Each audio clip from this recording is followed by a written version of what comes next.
de agosto vamos a dar inicio a una de nuestras videoconferencias magistrales.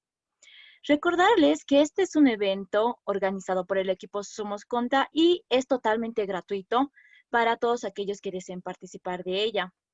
El día de hoy para mí es un agrado, un placer poder presentar al magíster Edwin Gutiérrez Zapana, quien actualmente es docente en nuestra carrera. Y también comentarles que el licenciado cuenta con una amplia formación académica y también cuenta con una amplia experiencia laboral. Entonces, ¿quién mejor que él para presentarnos el tema regularizaciones y ajustes contables? También recordarles que cualquier consulta que vayan teniendo conforme vaya transcurriendo la videoconferencia, pueden realizarle al chat, que al final de ella estaremos dando lectura de las mismas. Y bueno, también agradecerle al licenciado que se encuentra acá presente por haber aceptado nuestra invitación. Licenciado, buenas tardes.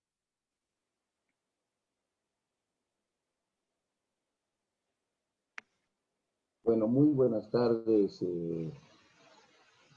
estimada señorita, y agradecer obviamente a los anfitriones que están realizando esta clase de eventos que esperemos que sea de apoyo y de ayuda a los estudiantes, bueno, en tiempos difíciles que estamos, ¿no? Sí, licenciado. Una vez más, muchas gracias por haber aceptado nuestra invitación.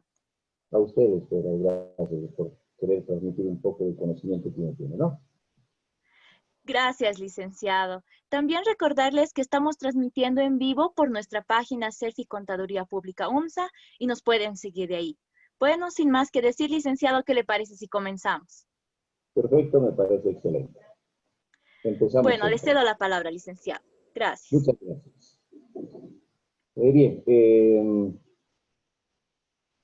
bueno, el tema de regularizaciones y ajustes contables es un tema pues bastante práctico, que de alguna forma, viéndolo de esta manera, con una clase virtual, voy a hacer todo lo posible para que se pueda llegar a entender, porque se necesita varias horas para poder explicar, para poder de alguna manera hacerles entender lo importante que vendría a ser ciertos registros contables en un momento determinado.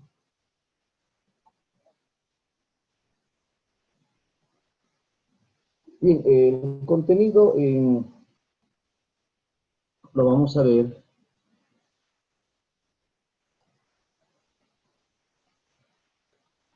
desde tres ámbitos. Uno que vendría a ser los acumulados, mayormente son aquellos que no han sido registrados. Dos, los cobros y pagos anticipados, que son más que todo regularizaciones de cuentas y o saldos ya registrados.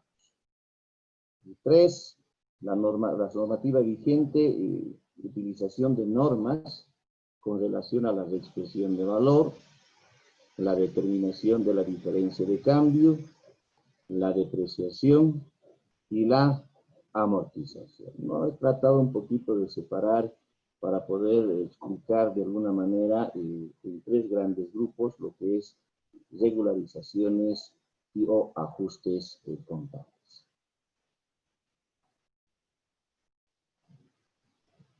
Miremos primeramente por el punto número 1, aquellos que son acumulados que todavía no se han registrado. Dice, al final de un periodo contable, usualmente las empresas han devengado ingresos que no se cobraron y gastos que no se pagaron. Mismos no fueron registrados contablemente.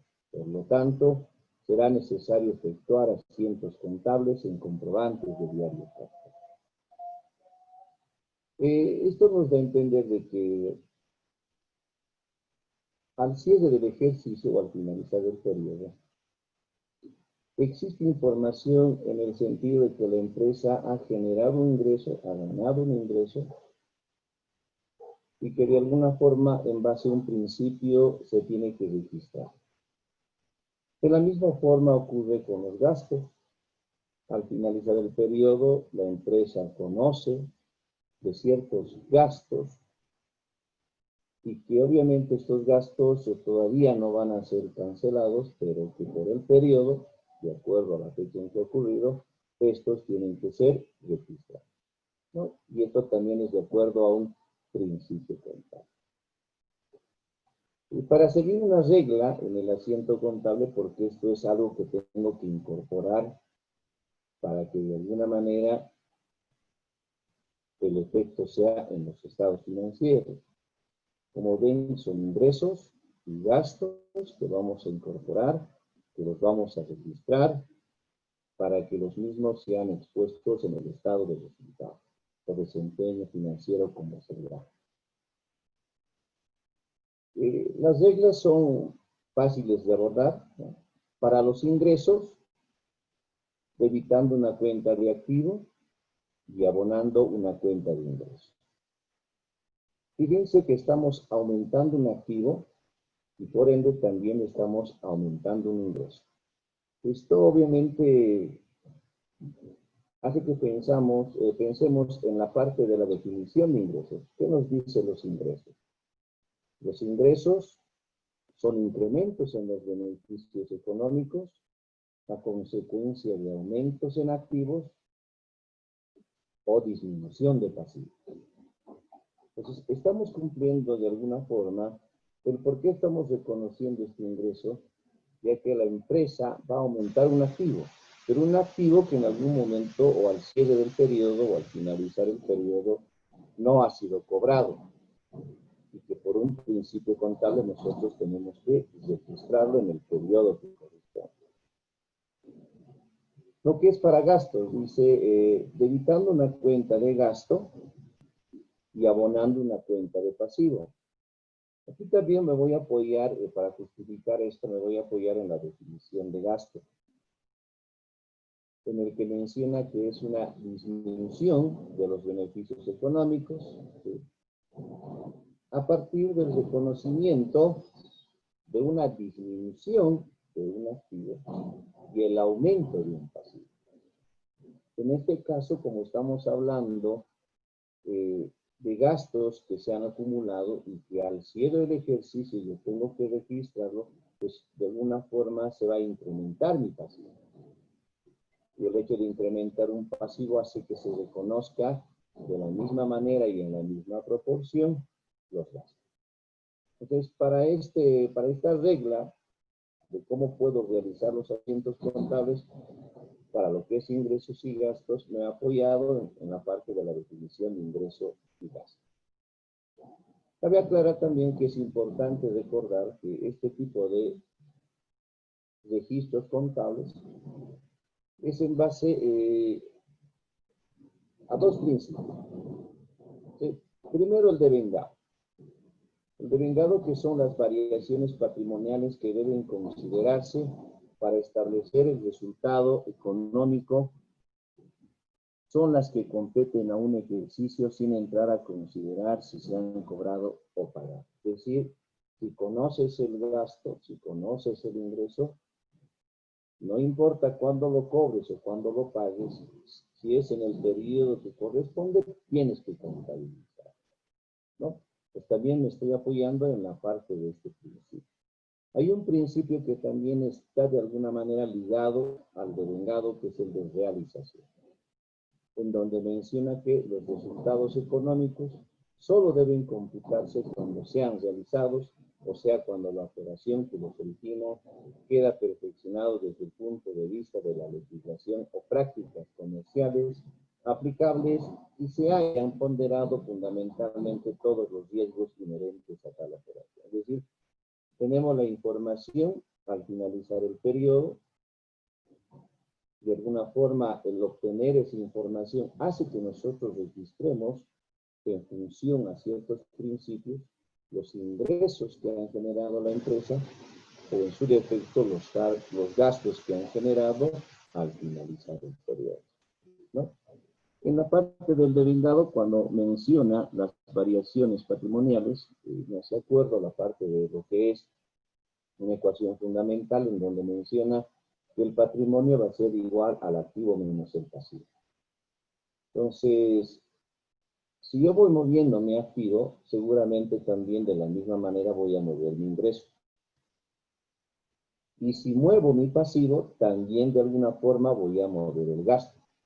Lo que significa que al mover ingreso y gasto, voy a tener un resultado al cierre del ejercicio y que ese resultado el efecto va a ser directamente en el patrimonio, ¿no? Entonces son fundamentos que uno tiene que conocer en el momento de confrontarse este tipo de registros u operaciones que tiene la empresa al finalizar el periodo. No hay una operación como tal, sino simplemente quizás tengamos la documentación por el ingreso que se ha ganado, la documentación por el gasto que se ha generado, y lo único que tenemos que hacer es simplemente aplicación de principios para poder registrar. ¿Cuáles son los asientos contables en base a lo que hemos hablado? ¿Sí? Con algunos ejemplos. Tenemos los ingresos que se han acumulado y que son pendientes de cobro, que sabemos que se han generado, que se han ganado, por lo tanto nosotros debemos registrar. En este ejercicio simple vamos a plasmar un poco todo lo que habíamos mencionado en la parte de la regla para poder realizar este asiento contable, ¿no? Dice, al 31 de diciembre del 2016, las comisiones devengadas sobre ventas de mercaderías recibidas en consignación de importadora La Estrella ascienden a bolivianos 3.510 facturas. Aquí obviamente no vamos a realizar el cobro, pero de alguna forma la empresa ya ha generado un ingreso por el hecho de que esas comisiones de alguna forma ya se han realizado, ¿no? Lo único que tiene que hacer ahora en este momento, al cierre del ejercicio 2016, es registrar estas comisiones que ha ganado la empresa, pero obviamente considerando que todavía no lo está cobrando. Para tal evento, volvemos nuevamente a recordar la regla que nos mencionaba, que para los ingresos tiene que aumentar mi activo si quiero que se incremente mi beneficio económico. Eso obviamente hace notar de que los ingresos que aumentan van a tener que ir a registrarse en la parte del haber, y el activo que aumenta pues va a tener que registrarse en la columna del haber. No olvidemos que hay la parte impositiva. La parte impositiva hace que de alguna forma pueda generarse ciertos cálculos, que en este caso específico vendría a ser el débito fiscal, ¿no? Si nosotros vemos detenidamente la parte de lo que son el activo, las comisiones, yo sé, aquí estoy reconociendo ya el activo. Y de la misma manera también estoy reconociendo el ingreso. Entonces, estoy cumpliendo lo que es la definición de ingreso. Cuando aumento un activo, estoy aumentando el ingreso. Lo demás es complemento con relación a la parte impositiva que manejamos nosotros en la actividad local, ¿no? Y para este tipo de eventos, como la empresa está facturando por estas comisiones, que es parte de su actividad, pues obviamente va a tener que calcular lo que es el IVA, específicamente el débito fiscal, con una alícuota del 13%, ¿no? Y de alguna forma también calcular el impuesto a las transacciones por la emisión de la factura de esta comisión. Obviamente esto va a ser el equivalente al 3%. Estamos calculando un 16%, pero obviamente en diferentes cuentas, ya que el impuesto también son diferentes. Esto es con relación a los ingresos acumulados pendientes de cobro. Como ven, ha aumentado el activo. La finalidad de esto es reconocer el ingreso en el periodo que corresponde. No esperar hasta el momento del cobro, ¿sí? Obviamente, si nosotros registramos, esto ya va a estar en nuestro estado de situación financiera, cosa de que en la siguiente gestión, cuando se logre cobrar por estas comisiones, lo único que vamos a mover es la parte del activo, ¿no? Ya que el ingreso ha sido reconocido en la gestión que corresponda, ¿no? Eso es lo fundamental, porque eso es lo que quiere el usuario, ¿no? El usuario quiere información por un determinado periodo o gestión. Todo lo que ha ocurrido en esa gestión, nosotros tenemos que de alguna forma exponer en los estados financieros para así reflejar, obviamente, un resultado confiable y creíble, ¿no? Por otro lado, también tenemos, ahora viendo la parte de los gastos, que son los gastos acumulados pendientes de pago. Aquí el gasto ya se conoce, pero la empresa todavía no lo va a cancelar al cierre del ejercicio. El hecho de mencionar que no lo va a cancelar, eso no implica que no deberíamos registrar. Si esto ha ocurrido en el periodo, pues obviamente hay que registrar en ese periodo, para que la información vaya a los estados financieros por ese determinado periodo o gestión, ¿no? Aquí tenemos un pequeño ejercicio que es al 31 de diciembre del 2016, la empresa adeuda por concepto de alquiler del almacén 2.500 por el mes de diciembre. Armando Paredes, propietario, hace llegar el recibo oficial, ¿no? Un recibo oficial que para nosotros es equivalente a la factura correspondiente a los activos.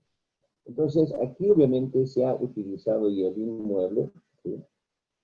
Y lo único que resta es pagar por el tiempo que nosotros hemos utilizado. Pero como no lo vamos a cancelar todavía, pues eso implica que vamos a tener una obligación, se va a generar un pasivo. Vamos a aumentar nuestro pasivo. Y como el inmueble ya lo he utilizado, esto me va a generar un gasto. Eso implica que el gasto va a tener que aumentar, ¿no? Y cuando el gasto aumenta, pues lo vamos a registrar en el debe. Lo mismo ocurre en el pasivo, ¿no? En el pasivo, cuando aumenta, vamos a registrarlo en el haber. En esta parte estamos justificando la definición de gasto, porque esa definición menciona que para reconocer el gasto, en una de sus partes dice tiene que aumentar el pasivo, y eso es lo que estamos haciendo. Estamos de alguna forma reconociendo e incrementando el pasivo y estamos reconociendo el gasto que seguramente va a afectar al resultado de esta gestión. Obviamente sin olvidarnos que en nuestro medio la factura que corresponde al recibo oficial, que es equivalente a la factura, pues vamos a tener que calcular el 13%. En ambos casos, solamente vamos a contabilizar ya sea gasto o el ingreso el 87%, ¿no? Es decir, un gasto neto o un ingreso neto. Ambos, de forma neta, van a ir al estado de resultados y que de alguna forma van a ir a afectar al resultado del ejercicio. Ambas operaciones, como pueden observar, son por la gestión 2016 y en ninguno de los casos he esperado para contabilizar a que se pueda pagar o se pueda cobrar, utilizando básicamente la información o lo que se tiene en nuestros principios de contabilidad, específicamente el del delegado, ¿no? Implícitamente ya estaría en nuestro estado de resultados, porque en nuestro estado de resultados tenemos que mostrar información de todo lo que ha ocurrido durante un determinado tiempo, independientemente si esto se pague o si esto se cobre, ¿verdad? Entonces, es fundamental manejar conceptos, manejar ciertas reglas o procedimientos que nosotros, que gracias a eso podemos realizarlos a ciertos contados. En esta parte también no está de más reiterar de que la ley de movimiento de cuentas también es fundamental, ya que relacionado a la parte de las definiciones de los elementos de los estados financieros, como ser activo, pasivo, patrimonio, ingreso, costo y gasto, son fundamentales, ¿no? Son fundamentales. Entonces, de alguna forma, tener un buen cimiento en la parte de lo que es el marco conceptual, de todo lo que hemos venido hablando.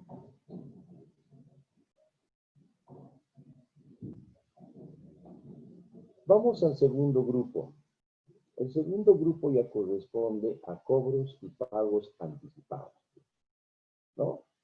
Esto nos da a entender de que cuando hablamos de cobros, la empresa ha cobrado, pero que tiene una característica, que estos cobros han sido realizados por anticipado. Lo mismo ocurre con los pagos. Los pagos que ha realizado la empresa tienen una característica, que han sido pagados por adelantado, ¿no? Obviamente aquí hay dos momentos, ¿no? Dos momentos.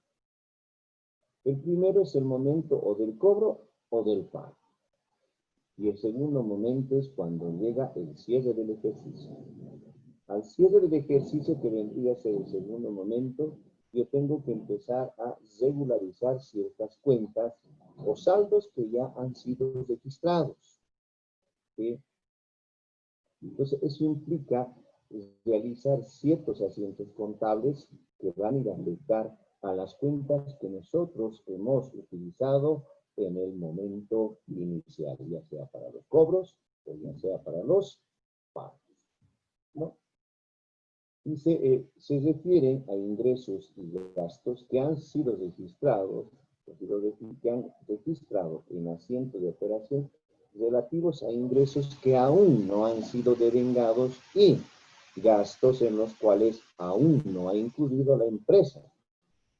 Se caracteriza porque tanto el cobro como el pago se efectúa con anterioridad a la fecha de prestación del servicio o entrega de mercaderías y antes que se ocasionen los gastos. Hablábamos de dos momentos, ¿verdad? Y en el primer momento, si vamos a hablar específicamente de los cobros, ¿ya?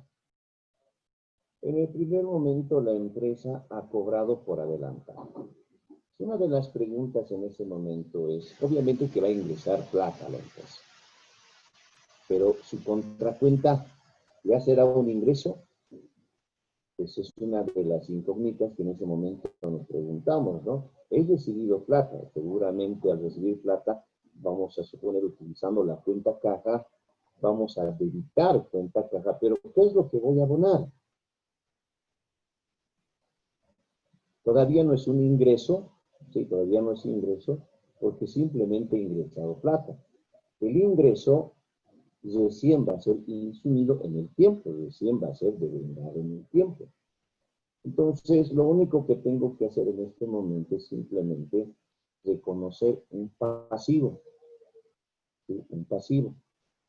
Y obviamente un pasivo que lo voy a diferir de alguna manera y que ese pasivo va a ir disminuyendo a medida que se va a ir devengando los ingresos, ¿sí?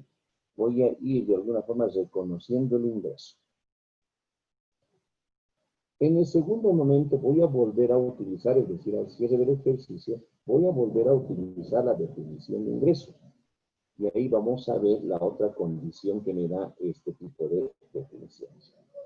En los gastos ocurre lo mismo, ¿no? En el primer momento, la empresa está pagando por algo por adelantado, ¿sí? Por algo por adelantado. Pero todavía esos gastos no han sido incluidos, ¿sí? Solamente tengo que registrar en el primer momento la salida de dinero. Y la salida de dinero obviamente se va a registrar como un abono. ¿Qué es lo que voy a dedicar? No es un gasto todavía, porque todavía no se ha incurrido en estos.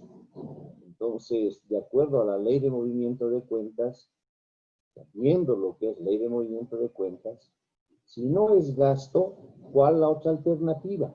Pues la otra alternativa, según esta ley de movimiento de cuentas, es el activo, ¿no? Un activo que de alguna manera me va a ayudar a controlar y cada vez que se incurra o vayamos de alguna manera realizando el gasto, ¿sí?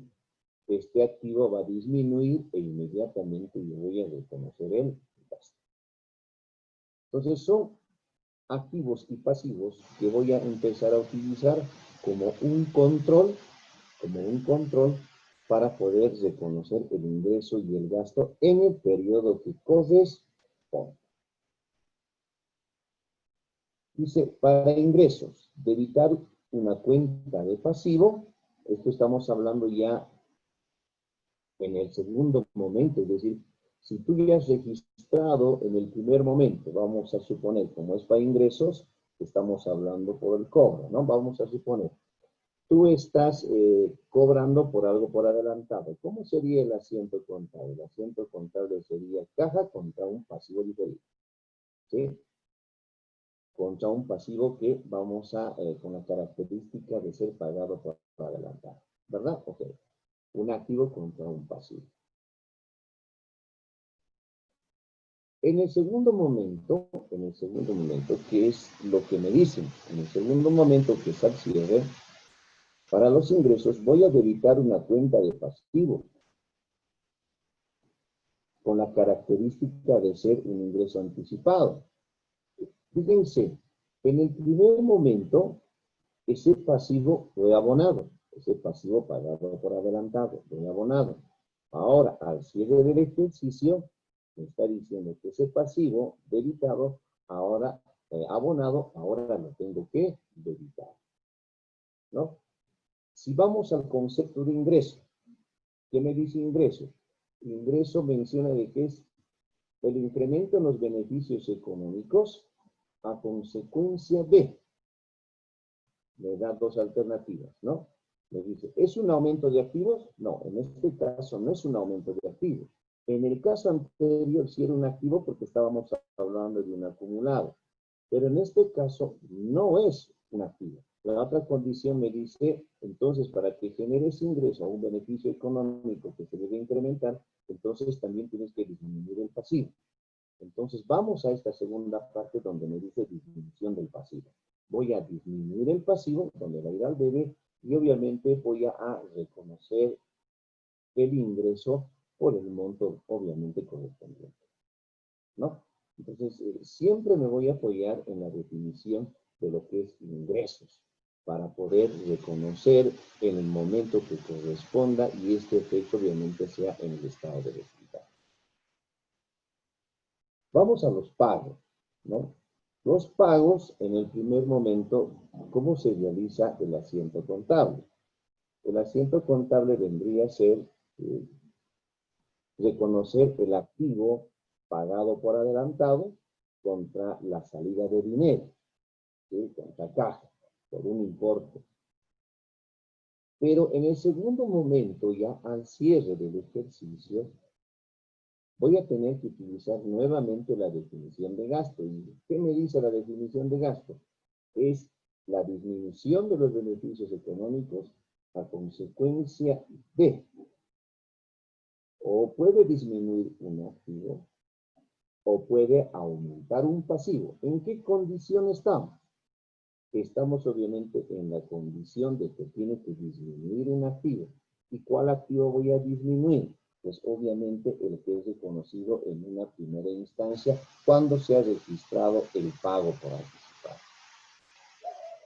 Entonces vean que lo que más me interesa es al cierre del ejercicio en la cual utilizo la definición de ingreso y gasto para poder regularizar lo que ya estaba registrado, ¿no? No es que voy a incorporar, sino que voy a regularizar ciertos valores que han sido registrados con anterioridad. A ver, veamos un par de ejemplos. Con relación primeramente a los cobros anticipados. Dice, el 15 de septiembre del año 2015 se habían cobrado en forma anticipada alquileres por 9 meses a partir de octubre del año 2015, por un importe de 24,000 en efectivo, según recibo oficial. En este momento lo que está haciendo la empresa es cobrar, porque seguramente va a alquilar un ambiente, ¿sí? Y que en ese momento está recibiendo dinero por 24,000. Obviamente hay un ingreso de plata, pero todavía no hay un ingreso como tal que me vaya al estado de resultado. Mientras pase el tiempo y se vaya utilizando el ambiente, recién voy a ir reconociendo el ingreso, mientras se vaya realizando o utilizando el ambiente. ¿Sí? ¿Eso qué significa entonces en este primer momento? Porque les he hablado de dos momentos. Este primer momento voy a registrarlo como un pasivo con la característica de haber sido percibido por adelantado. Como en este caso, la naturaleza de la operación son alquileres, pues obviamente voy a decir alquileres percibidos por adelantado. Y solamente voy a registrar por la parte neta, ya que en nuestra legislación mencionan de que el recibo oficial, como es equivalente a la factura, tengo que generar lo que es un débito fiscal, ¿no? Ahora, este pasivo, en este momento no me está afectando al resultado del ejercicio. ¿Cuándo me va a llegar a afectar? Cuando se vaya utilizando el inmueble. Y cuando lleguemos al cierre del ejercicio, pues seguramente va a haber un par de meses que ya han sido utilizados estos inmuebles, por lo tanto, recién es el que voy a reconocer en ellos. Pero aquí la idea es que, primeramente, ya estoy reconociendo un pasivo, no un ingreso. Si vemos, si nos imaginamos un poco ley de movimiento de cuentas, nos dice que el pasivo y el ingreso, sus signos positivos son en la columna del haber, ¿correcto? En este momento no es ingreso. ¿Cuál es la otra alternativa? La otra alternativa es el pasivo. Y voy a buscar un pasivo que se relacione obviamente a la naturaleza de la operación. Y la naturaleza es pago por anticipado. No, en este caso cobro por anticipado, ¿no? Entonces, lo que me interesa acá es la cuenta de pasivo, porque esta cuenta ya ha sido registrada. Esta cuenta ya ha sido registrada. Si volvemos un poco atrás, dice, ¿no? Por operaciones, dice, regularización de cuentas y los saldos ya registrados. Entonces, en el primer momento ya lo he registrado. Cuando llegue el cierre del ejercicio, que vendría a ser al 2015, yo tendría que hacer el siguiente análisis, ¿no? Al 31 de diciembre, el gerente solicita que se elaboren los estados financieros. Por consiguiente, se debe regularizar la porción por el tiempo transcurrido. En el momento de realizar el asiento contable, hemos creado un pasivo. Ahora, al cierre, ¿cómo tengo que analizar? Primeramente tengo que calcular tiempos y en función a los tiempos calcular los importes. La duración del alquiler es 9 meses y aquí está todo el tiempo, es decir, los alquileres que nosotros hemos cobrado por anticipado van a ser desde octubre del 2015 hasta julio del 2016. Pero lo que nos interesa a nosotros es diciembre de 2015, ya que la gerencia nos ha mencionado que elaboremos estados financieros. ¿Eso qué implica? ¿No? Que han transcurrido 3 meses, ¿sí?, desde el momento de la utilización del inmueble, lo que se ha alquilado. Eso corresponde decir de que se ha utilizado octubre, noviembre y diciembre, ya que el enunciado menciona lo siguiente, dice, ¿no? A partir de octubre del 2015 se va a empezar recién a utilizar ese inmueble. Entonces es por eso que voy a empezar desde octubre, noviembre, diciembre. Son los 3 meses por los cuales yo tengo que ajustar por algo que ya ha sido contabilizado. Voy a empezar a regularizar lo que ya ha sido contabilizado. Entonces lo que tengo que hacer es, el tiempo del alquiler es 9 meses. Voy a dividirlo esto en tiempos. Eso significa decir 3 meses por la gestión 2015 y 6 meses por la gestión 2016. Ya tengo de alguna forma la distribución de lo que son los tiempos. Ahora voy a distribuir los valores. El valor, es decir, ¿de dónde saco estos 20.880? Si nosotros vamos al primer momento, acá está los 20.880, ¿sí?, que fue registrado en el momento que hemos cobrado En el momento que hemos cobrado estos alquileres con característica de pago adelantado, cobro adelantado. Estos 20.800, en función a los tiempos, ahora voy a distribuir sus valores. Y eso significa decir que por los 3 meses de los 20.800, ¿sí?, el ajuste que yo tengo que realizar es por 6.960. Por diferencia de los 20.000 que tengo, menos el ajuste que voy a realizar por los 3 meses, resulta 13.920. Estos 13.920 todavía van a quedarse como pasivo. Y estos 6.960 van a quedarse o van a reconocerse ya como un ingreso, porque esos ambientes ya han sido utilizados durante los 3 meses hasta diciembre de 2015. Ya es un ingreso para la empresa, ¿sí? Ya es un ingreso para la empresa. Y si es un ingreso, pues de alguna forma voy a la definición de ingresos, nuevamente, en donde me dice, el ingreso es el incremento en los beneficios económicos. Y me da 2 opciones, ¿no?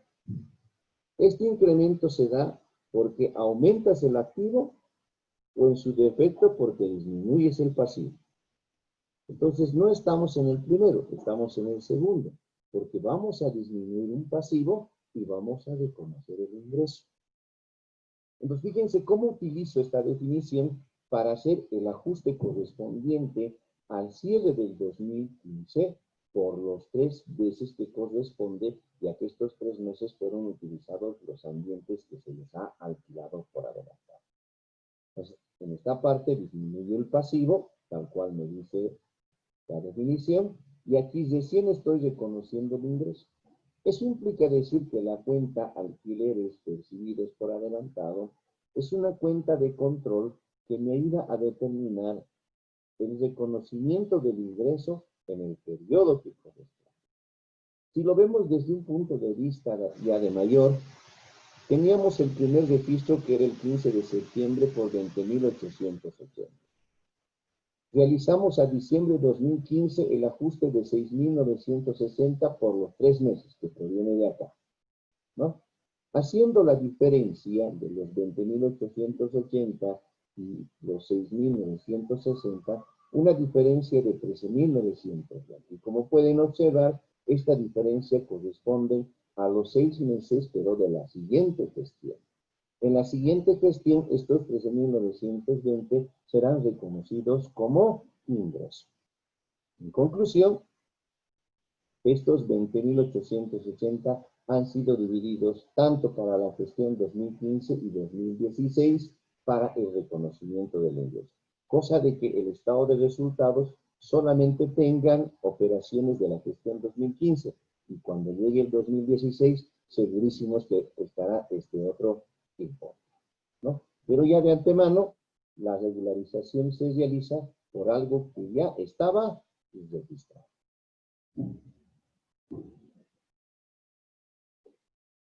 La otra parte es los pagos anticipados, ¿no? En los pagos anticipados también hay 2 momentos. El momento del pago y el segundo momento de la regularización de lo que ya estaba registrado. Veamos entonces esos 2 momentos.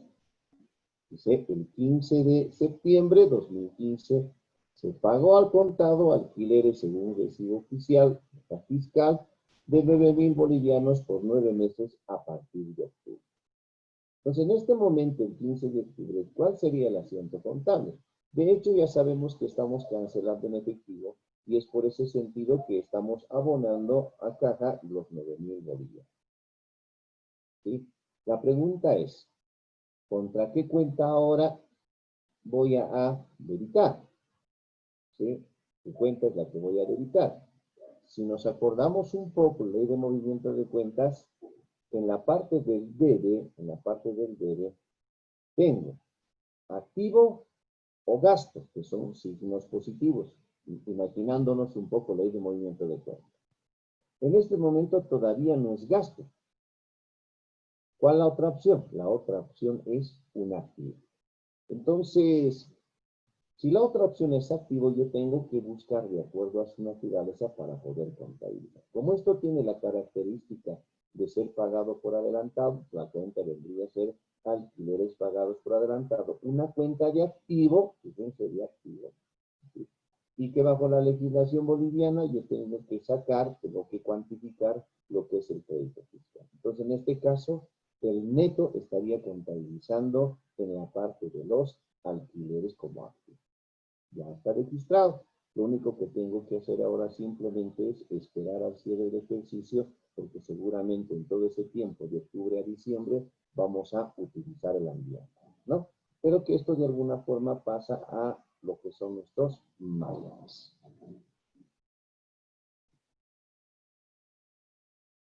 Veamos qué es lo que ocurre a diciembre. Igual, de la misma manera, el gerente solicita que se elabore estados financieros. Por consiguiente, tengo que regularizar la porción que corresponda por el tiempo transcurrido, ¿no? Eso significa decir, bajo el mismo análisis que hemos hecho, ¿por cuánto tiempo son los alquileres? Y aquí nosotros hacemos nuestra línea en el tiempo para de alguna forma poder clasificarla. Empieza en octubre del 2015 y termina en junio del 2016. Es decir, que estos alquileres que se están pagando intervienen dos gestiones.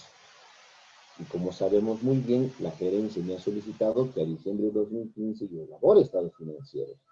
Entonces, acá yo ya tengo algo que se ha utilizado, ¿sí? De octubre, noviembre y diciembre. Son 3 meses por los cuales yo tengo que ajustar para la gestión 2015, el cual me están solicitando estados financieros. Lo demás seguramente se ajustará ya en el periodo que corresponda, seguramente el 2016. Entonces, como sabemos que son 3 meses y 6 meses, vamos ahora a los importes, a la distribución de los importes. El importe que vamos a considerar es de 7.830. ¿De dónde sacamos esto? Si volvemos un poco atrás, sacamos obviamente de lo que se ha registrado en el momento de crear esta cuenta de activo pagado por adelante, ¿no? Son 7.830. Estos 7.830 lo voy a distribuir cuánto corresponde a los 3 meses y cuánto corresponde a los 6 meses, ¿no? Entonces, para los 3 meses corresponde 2.610. Y por diferencia, entre los 7.830 menos los 2.610, vamos a tener un diferencial de 5.220. En este momento, lo que me interesa ahora es esta parte. Sí, esta parte. Entonces, para la empresa, en este momento vendría a ser un gasto. ¿Sí? Un gasto. Si volvemos a la definición de gasto, ¿qué dice? Es la disminución de los beneficios económicos. Y me da también dos alternativas. O es una disminución de activos o es un aumento de pasivos. Que en nuestro caso no es pues un aumento de pasivos. Acá nosotros, en el momento inicial, hemos registrado un activo. Por lo tanto, este activo tiene que disminuir. Entonces, estamos agarrando la opción que dice disminución de activos. Por lo que, al disminuir este activo, vamos a reconocer recién lo que es el gasto. ¿Sí? Vamos a reconocer el gasto por los 2.610. Por este importe de los 3 meses. Como pueden ver, la cuenta alquileres pagados por adelantado, que es una cuenta de activo, pues de alguna forma va a ir a controlar a cómo reconocer y en qué periodo el gasto determina. Si nosotros vemos el mayor, ¿sí? Porque a veces es mucho mejor puntualizar en un mayor, porque así vemos el movimiento que ha tenido tanto en el debe como en el haber, verificamos. Teníamos el 15 de septiembre de 7.830 en el momento de la creación de esta cuenta de activos. Al cierre del ejercicio, nosotros ajustamos o regularizamos 2.610, que vendría a ser por los 3 meses en el cual nosotros reconocemos este gasto. Ahora, la diferencia, que vendría a ser de 5.220, se va a quedar todavía en la cuenta de activo que ustedes ven acá, 5.220, que corresponden a los 6 meses, pero de la gestión 2016. Eso significa que la empresa, cuando quiera presentar estados financieros por la gestión 2016, pues va a tener que reconocer el gasto de estos 5.220 en esa gestión y afectará seguramente al resultado del 2016. Y no así afectar a la gestión 2010. Entonces, como pueden ver, siempre voy utilizando definición, ley de movimiento de cuentas, que en algún momento tal vez alguien dirá, no es tan importante. No, es bien importante porque esa es la base de la contabilidad. Y con esa base yo puedo registrar cualquier tipo de operación, ¿no? Fundamentos que voy manejando, definiciones que voy desarrollando a medida, obviamente, que se elaboran los efectos.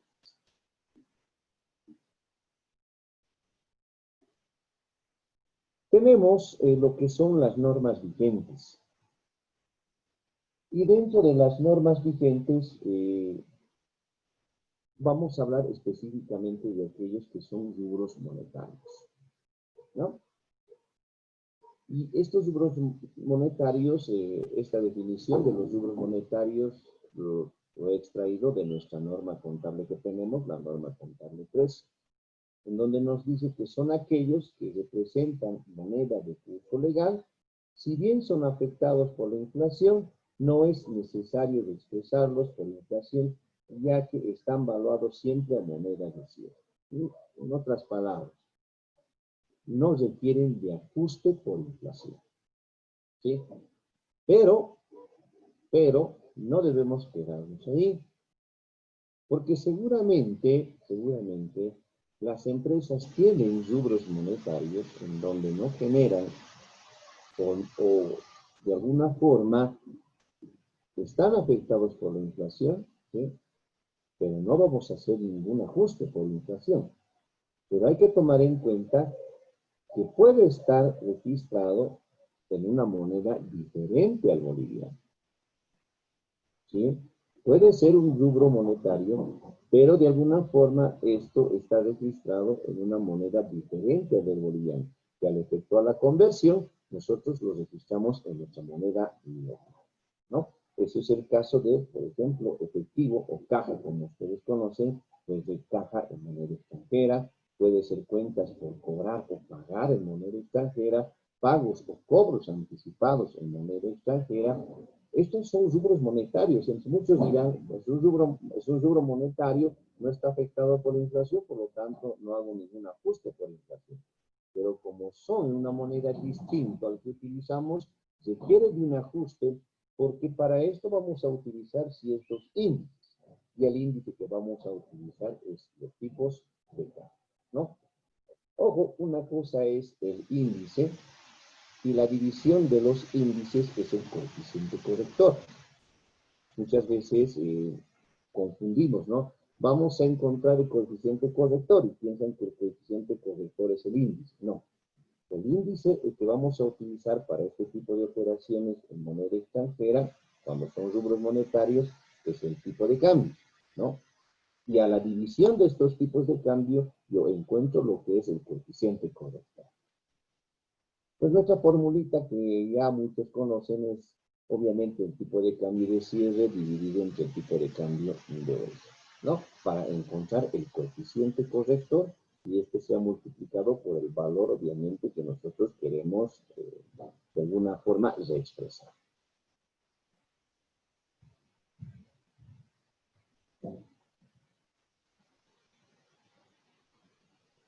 Pero también no me olvido de los rubros no monetarios, ¿sí? Que la definición también la he extraído de nuestra norma contable 3.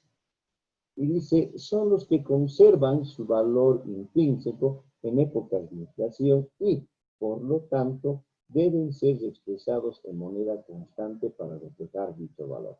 En otras palabras, tienen que ser ajustados por inflación, ¿no? Bajo nuestra norma contable número 3. Algo que me olvidaba, cuando nosotros hablamos de rubros monetarios, ¿sí? Aplicamos este tipo de índices cuando algunos rubros monetarios son en moneda extranjera, una moneda diferente al cual utilizamos. Para este tipo de casos, sí, utilizamos lo que es diferencia de cambio bajo nuestra normativa, que vendría a ser la norma contable número 6, tratamiento contable de las diferencias de cambio y mantenimiento de valor. Ese pequeño detalle que me olvidaba, ¿no? Ahora, retornando a lo que es nuestros rubros no monetarios. Dice que son los que conservan su valor intrínseco. Eso significa decir que conservan su estructura, ¿no? Y el hecho de conservar su estructura de un momento inicial a un momento posterior, eso no implica que el valor también, obviamente, se mantenga en las mismas condiciones. Por el hecho de la inflación, nosotros tenemos que de alguna forma reexpresar el valor de ese bien. Y tenemos algunos casos, por ejemplo, tenemos la parte de inventarios, que es un rubro no monetario, tenemos los bienes de uso, los cargos diferidos, y todo lo concerniente al patrimonio. ¿Sí? Ahora, el hecho de mencionar que van a tener que ser ajustados por inflación, y bajo nuestra normativa contable número 3, vamos a utilizar obviamente la cuenta ajuste por inflación y tenencia de bienes. En la mayoría de los casos o las empresas utilizan el párrafo 9, ¿no? El cual implica la utilización de esta cuenta, de la ITN. Y algunas características que tiene el patrimonio, como por ejemplo el capital. Cuando yo voy a reexpresar el capital por ajuste por inflación, no voy a utilizar su misma cuenta. Voy a utilizar la cuenta ajuste de capital. En las reservas, de la misma manera, cuando yo actualice su valor, pues lo voy a tener que contabilizar no en su misma cuenta, sino voy a tener que utilizar otra cuenta que se denomina ajuste de reservas patrimoniales. Y eso me lo menciona la norma contable número 3 muy específicamente, ¿no? Obviamente, el hecho de utilizar estas dos cuentas tienen su justificativo, ¿sí? Tienen una razón por su creación.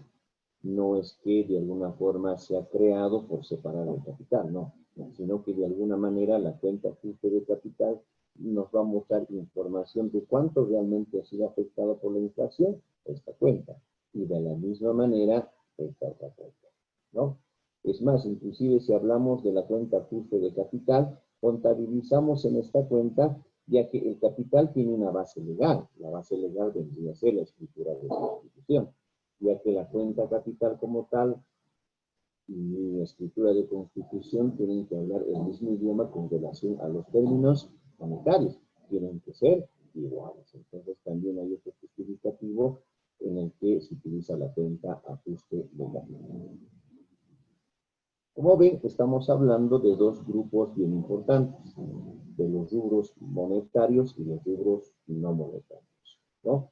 Y cuando hablamos de los rubros no monetarios, vamos a utilizar ahora esta otra fórmula, que para poderse expresar vamos a utilizar las unidades de fomento a la vivienda, que también es un índice. Y la división de ambos índices, de la UFB de cierre y la UFB de origen, hacen de alguna forma que tengamos un coeficiente corrector o un coeficiente de reexpresión. ¿Sí? Entonces, eso también me lo habla la norma contable número 3. O sea, estoy tratando de utilizar lo más importante de esta norma para que vean que no es simplemente el saber ciertos aspectos con relación a los ajustes contables, sino que hay que soportar en algo, hay que justificarse con algo para poder de alguna defender estos asientos de ajuste que nosotros elaboramos.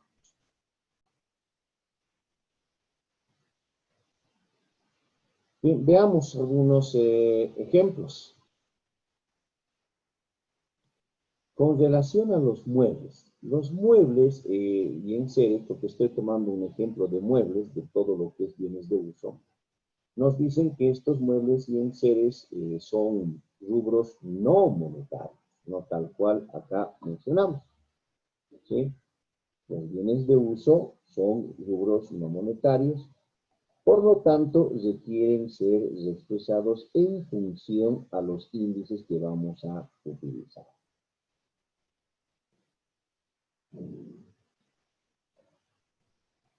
Los muebles ya han sido adquiridos, ya han sido contabilizados, ¿sí?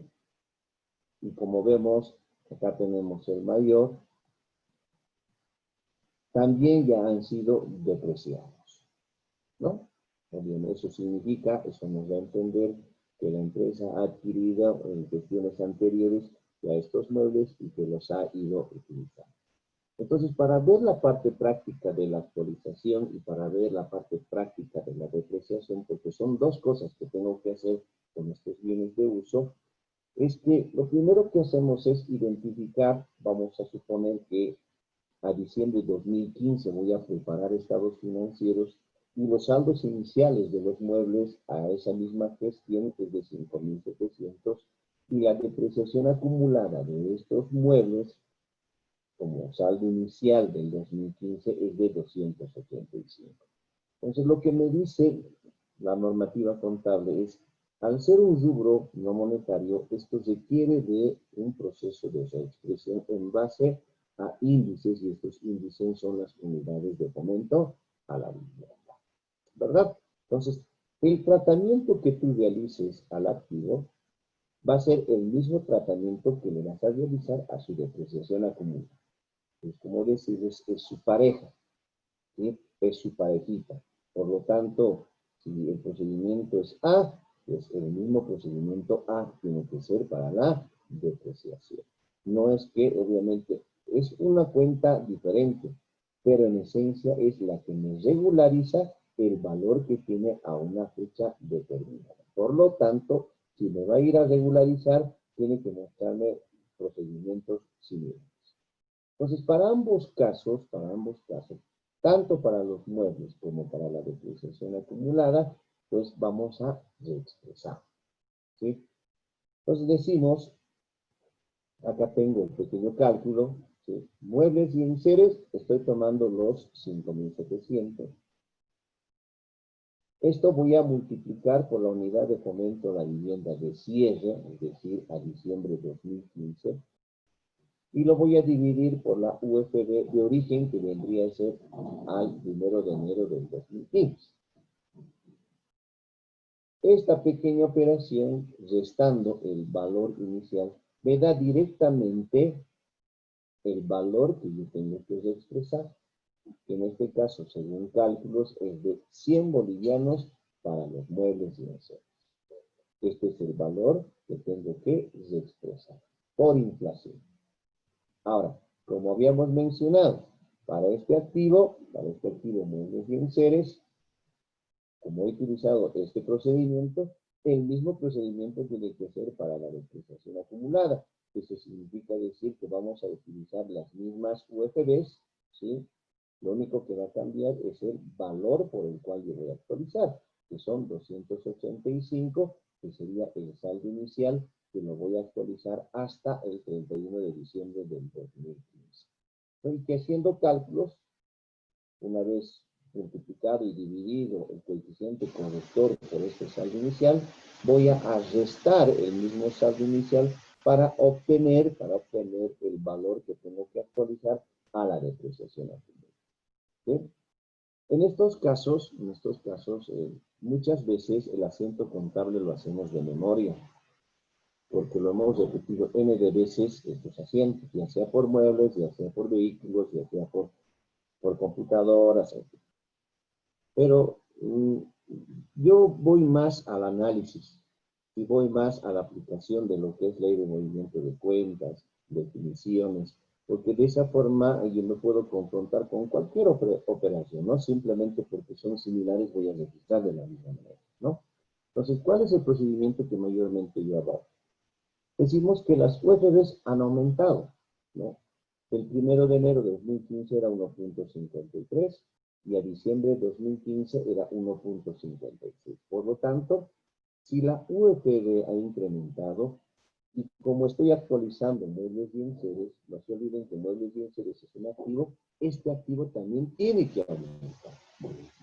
Eso significa decir que al aumentar mi activo, este activo tiene que registrarse en la columna del debe. ¿Por qué valor? Por el valor de la expresión que hemos cuantificado, los 100. Ahora,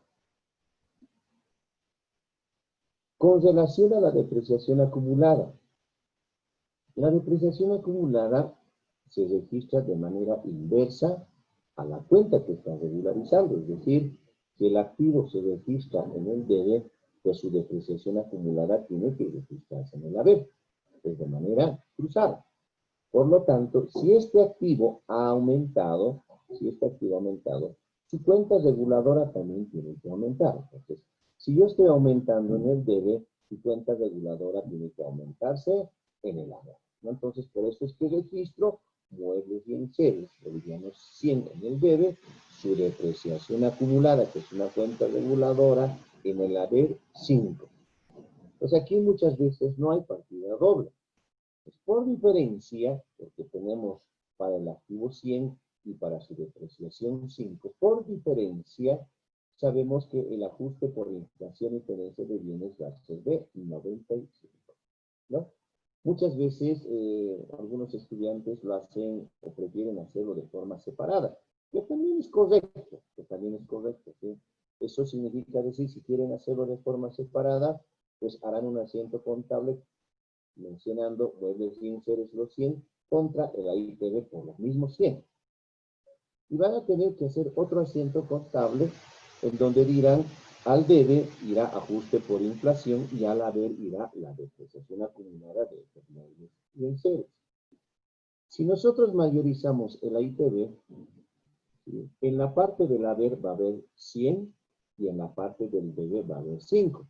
Si restamos, vamos a tener los mismos 95 que nosotros estamos contabilizando aquí de manera directa y por simple diferencia, ¿no? Cualquiera de los dos procedimientos, obviamente vamos a llegar al mismo resultado. Por eso siempre menciono cuál es más cómodo para ustedes. Hacerlo en dos asientos, porque así lo entiende bien, excelente, hágalo. O algunos que ya de alguna forma dominan esta parte, entonces rápidamente lo pueden realizar en un solo asiento, ¿no? La idea es de que reflejemos información fidedigna, cosa de que esto se pueda exponer en los estados financieros para que estos sean confiables. Ese es el primer procedimiento, ¿no?, de la parte de la expresión de valor. Pero no solamente estos bienes de uso van a tener que ser reexpresados, sino que estos bienes de uso a través del tiempo, ¿sí?, como la empresa ha invertido en comprar estos muebles, ahora tiene que recuperar esta inversión a través del uso de estos muebles. Eso significa decir de que estos activos, bienes de uso, van a tener que ser depreciados. Y la depreciación mayormente es un deterioro natural, en algunos de los casos, o puede ser por obsolescencia, ¿sí?, o por el uso. Por cualquiera que sea el deterioro, la obsolescencia o el uso, nosotros nos tenemos que enmarcar en un decreto, ¿sí?, el decreto supremo 24051, el cual nos está encuadrando cuánto tiempo van a vivir los activos según al rubro que se elige, ¿no? En nuestro caso estamos utilizando lo que son muebles y enseres, y según este decreto que he ido a indagar, que he buscado en un anexo del artículo 22, menciona de que los muebles y enseres me van a durar 10 años. Entonces, tomando ese parámetro, un estimado, sabemos que voy a tener que depreciar de alguna forma en los 10 años. Pero yo solamente tengo que depreciar por una cuestión. Entonces, lo más conveniente quizás es decir, si sabemos que dura 10 años, ¿sí?, en términos porcentuales, ¿cuánto vendría a ser cada año? Entonces, cada año vendría a ser un 10%, que sumados los 10 años, llegaríamos al 100%. Entonces, eso implica que yo tengo que reconocer esta depreciación. Obviamente, esta depreciación para la empresa es un gasto, es algo que no lo va a poder recuperar. Y a la vez también, no solamente es reconocer el gasto, lo que no se va a recuperar, sino que también tengo que contabilizar en esta cuenta de depreciación acumulada los años que lo voy utilizando, ¿no? Es una cuenta reguladora que me va a proporcionar de alguna forma información sobre la vida útil, por decirlo así, ¿no? Porque cada año que yo deprecie, cada año que voy acumulando. Entonces, seguramente en algún determinado momento llegaré al año 10, ¿verdad? Entonces, es una cuenta que me va a ayudar a controlar de alguna forma, la vida útil de este activo. Ahora, para poder depreciar, nuevamente tengo que recurrir a lo que es el decreto supremo, ya que este decreto supremo menciona que existe un método para la depreciación, que es sencillo, que es fácil de utilizarlo, y más que todo es por la parte impositiva, ¿no? No es algo en el cual uno decide cuánto o cómo podría utilizar el método, sino por su facilidad, y más que todo por la parte impositiva, es que este decreto hace de que nosotros utilicemos este método, que es el método de línea recta. ¿Sí? Y el método que mayormente se conoce es la depreciación. Vamos a agarrar la base, que para nosotros es igual a 5.700, más los 100 que se haya expresado, que sería 5.800. Es decir, no voy a utilizar el saldo inicial para la depreciación, sino que a este saldo inicial voy a tener que sumarle los 100 que yo he expresado, ya que esta expresión corresponde por toda la gestión 2015, por el cual ha sido utilizado también este modo, ¿no? Entonces, encuentro primero la base, y la base para mí es de 5.800, que lo puedo obtener directamente del mayor, o que de alguna forma puedo sumar lo que yo tenía registrado anteriormente, más la actualización que he realizado, que sería los 100. Una vez obtenido la base, voy a identificar cuál es la fórmula del método de línea recta, donde me dice la depreciación anual va a ser igual al costo actualizado del bien, todo esto multiplicado por el coeficiente de depreciación anual dividido entre 100. A ver, no creo que exista problema con la depreciación anual. Me está diciendo que con esta fórmula voy a encontrar una depreciación por todo el año. Aquí me está diciendo costo actualizado del bien. Eso significa que al inicio, al 1 de enero, este era mi costo histórico, pero costo, ¿sí? Costo actualizado. Eso me significa que si este es el costo, tengo que de alguna forma tomar en cuenta la actualización para obtener el costo actualizado del bien, ¿no? Entonces de ahí sale este nombrecito, costo actualizado del bien. Coeficiente de depreciación anual. Entonces, cuando yo voy al decreto supremo y lo que les mencionaba, para esta fórmula yo necesito el porcentaje de depreciación. Hay otra fórmula en donde solamente utilizo la vida útil, los 10 años.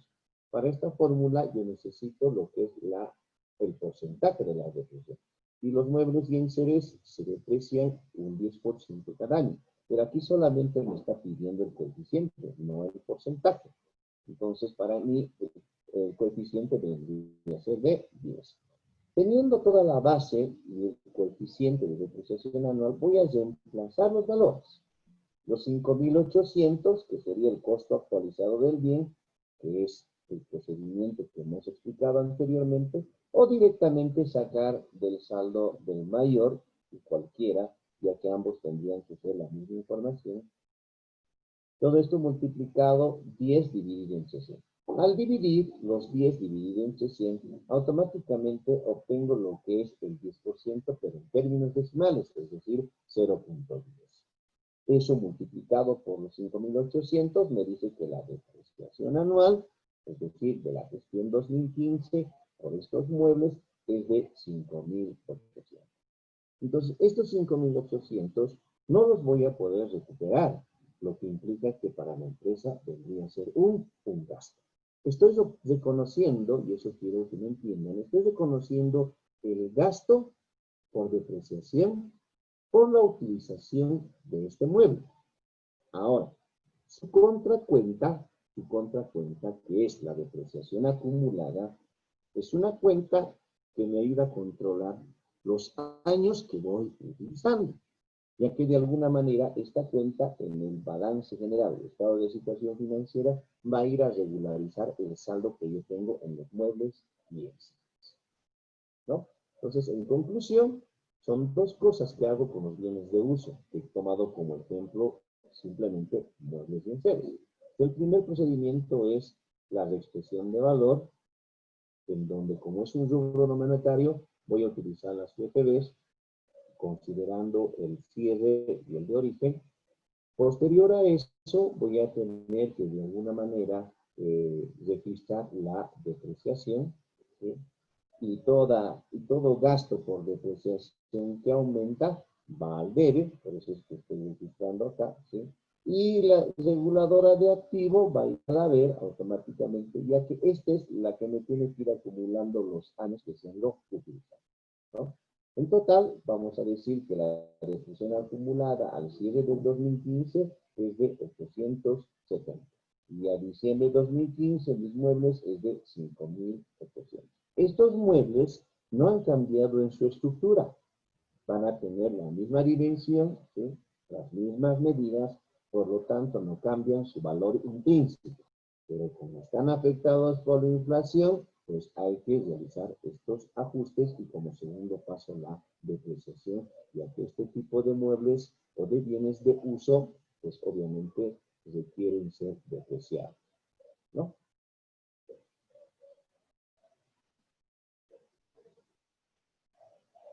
Otra cuenta que mayormente vemos tanto en clases y dentro de lo que son regularizaciones y ajustes, son los gastos de organización. Aquí también voy a aplicar la parte de la norma contable número 3. Es decir, en la norma contable 3 menciona que los rubros no monetarios son inventarios, bienes de uso y similares, ¿verdad? Bueno, inventarios, no hay problema, es identificado específicamente. Bienes de uso, ya lo hemos visto anteriormente, que se pero dice y similares. Entonces, ¿qué cuentas son similares a los bienes de uso? Si yo voy relacionando, a ver, los gastos de organización. Los bienes de uso me dicen que me van a perdurar por más de una gestión y que no van a estar y que su destino es el uso para la empresa o va a servir para la empresa. Entonces los gastos de organización también nos van a durar por más de una gestión. No se olviden que hay un decreto que nos menciona que estos tienen que amortizarse en 4 años. Entonces, bajo esa lógica, es similar a los bienes de uso, ya que estos, ¿sí?, me van a perdurar por más de una gestión y que además ha servido en la creación de la empresa.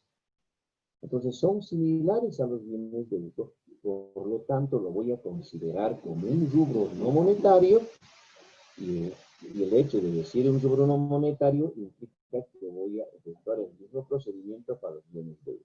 Voy a actualizar, pero esta vez ya no voy a depreciar, sino lo voy a amortizar según el decreto supremo, ya que esta cuenta de activo gastos de operación solamente tienen que perdurar por 4 años, ¿no? Muchos me preguntaban y me decían, pero ¿por qué nos registramos esta cuenta gastos de organización y lo llevamos a gasto de un solo golpe, ¿no? En el momento de haber efectuado los pagos o cuando se ha constituido ya la empresa. Es uno que no podemos hacer eso. ¿Por qué? Porque la empresa ya estaría empezando con pérdida. Porque este asiento contable de la creación de la cuenta gastos de organización se la realiza posteriormente al asiento de apertura. Entonces, el hecho de ya empezar con pérdida, pues, que no da una buena espina, ¿verdad? Otro, que como nos dice el decreto supremo, tiene que amortizarse en 4 años. Entonces, yo tengo que buscar la forma de hacer de que estos pagos que yo he realizado por la constitución de la empresa, cada año vaya un 25% al gasto. El hecho de llevarlo todo al gasto ya estaría yendo en contra de una disposición, en contra de un decreto. Entonces, según la contabilidad, como podemos hacer todo con la contabilidad, ¿qué es lo que estamos haciendo? Primeramente vamos a crear una cuenta que me va a controlar. ¿Sí? Una cuenta de activo. Una cuenta que me va a ayudar a controlar, el cual me va a servir para poder de alguna manera determinar el tiempo que tiene que quedarse de contabilidad. El primero es como activo. Ojo, vuelvo a la ley de movimiento de cuentas. En el momento de hacer el asiento contable de la creación de la cuenta gastos de organización, hemos dicho que esto no es gasto. porque estaríamos empezando con pérdida. Perfecto. ¿Cuál es la otra alternativa? En la misma columna, según ley de movimiento de cuentas. La otra alternativa es el activo, porque el activo y el gasto en el debe aumentan. Entonces, como no es gasto, la otra alternativa es un activo. Y obviamente, en función a su naturaleza, voy a elegir el tipo de activo. Y el tipo de activo vendría a ser gastos de organización. Ahora, ese es el momento que se ha creado. Sí, vamos a suponer entonces que la gerencia me pide nuevamente que yo elabore estados financieros a diciembre de 2015. Y yo tengo ya las dos cuentas acá. Tengo gastos de organización y tengo la cuenta amortización acumulada, gastos de organización. Tengo las dos cuentas en mi balance de comprobación. Eso significa que la empresa haya ido amortizando esta cuenta de activo. Fíjense, esta cuenta de activo de alguna forma controla todos los pagos realizados por la constitución de la empresa, y esta otra cuenta me va a controlar los 4 años que tienen que, de alguna forma, ser utilizados, o vamos a decirlo así, en los 4 años en los cuales tiene que extinguirse. No es que me va a ir controlando los años, primer año, segundo año, tercer año, cuarto año, y seguramente en el cuarto año el valor o el saldo va a ser similar al saldo que yo tenga en los gastos de organización. Cuando eso ocurra, pues obviamente hay que revertir el asiento, dar de baja a las dos cuentas para que ya no aparezcan en nuestra contabilidad. Pero en este caso tenemos las dos cuentas, tenemos el activo y tenemos la cuenta reguladora de este activo, ¿no? Que es la amortización acumulada. Como hemos mencionado que es similar, ya hemos determinado las, entonces es un rubro no monetario, por lo tanto lo voy a actualizar. Aquí un poquito, mil disculpas, me he equivocado por el nombre, ¿ya? Eso es por el copy-paste que hemos hecho. Nos decimos acá, la base es 1600, sí, 1600. Hemos utilizado lo que es la parte de las UFBs y hemos encontrado lo que es la expresión de valor de estos gastos de organización, que es de 21. El mismo procedimiento realizamos para la cuenta amortización acumulada. Porque no se olviden que esta cuenta en el balance general o estado de situación financiera van a ir a restar o regularizar el saldo que se tiene. Entonces, si aquí utilizas un procedimiento A, aquí también vas a tener que utilizar el mismo procedimiento A. Entonces, en ambos casos hemos determinado que sus expresiones de 28 y para la amortización acumulada es de 3. De la misma forma, ¿no? Para hacer el asiento contable, nuevamente voy a lo que es ley de movimiento de cuentas. Si las UFBs han incrementado, el activo tiene que incrementar. Por lo tanto, activo que incrementa va al de 28. Y como su reguladora de activo tiene que contabilizarse de manera cruzada, ¿sí? Si el activo aumenta, esta cuenta también tiene que aumentar. Entonces, si es de forma cruzada, vamos a registrar su cuenta amortización acumulada a la vez. Teniendo estos dos valores, no existe partida doble. Entonces, vamos de alguna forma a forzar mediante una resta, 28 menos 3, que nos da 25, para poder obtener la partida doble y así de qué manera encontrar la cuenta de resultados que se llama ajuste por inflación y tenente de vida. ¿Sí? Fíjense que siempre voy aplicando ley de movimiento de cuentas porque esa es la base para mi contabilidad, ¿no? Mientras domine la contabilidad, pues es fundamental que nosotros utilicemos el procedimiento que estamos en este momento explicando.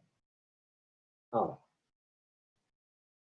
una vez que se ha realizado la reexpresión de valor de los gastos de organización y de la amortización acumulada, vamos a amortizarlos según el decreto. Y nos dice que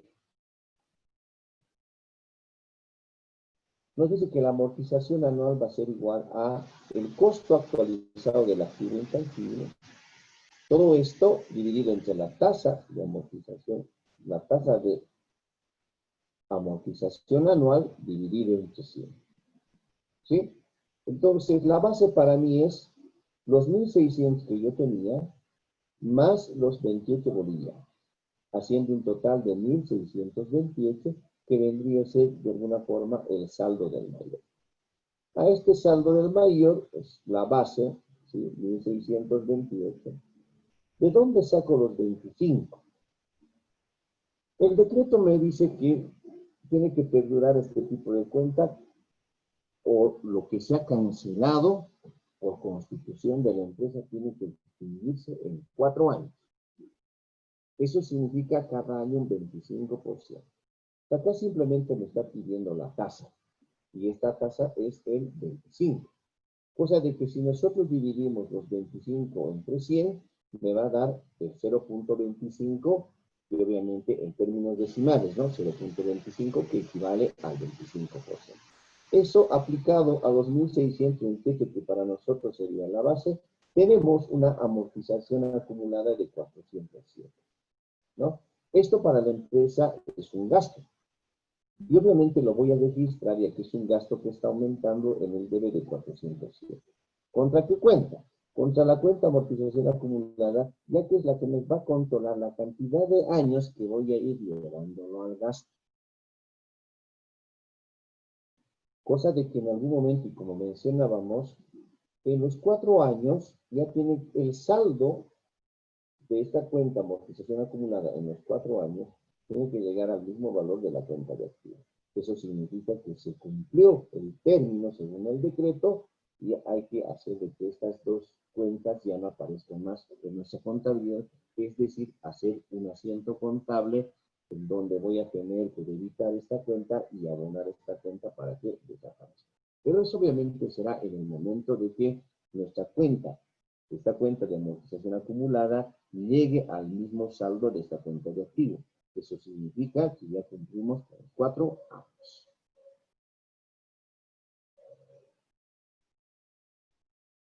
Con relación a la parte de lo que es el patrimonio, ¿no?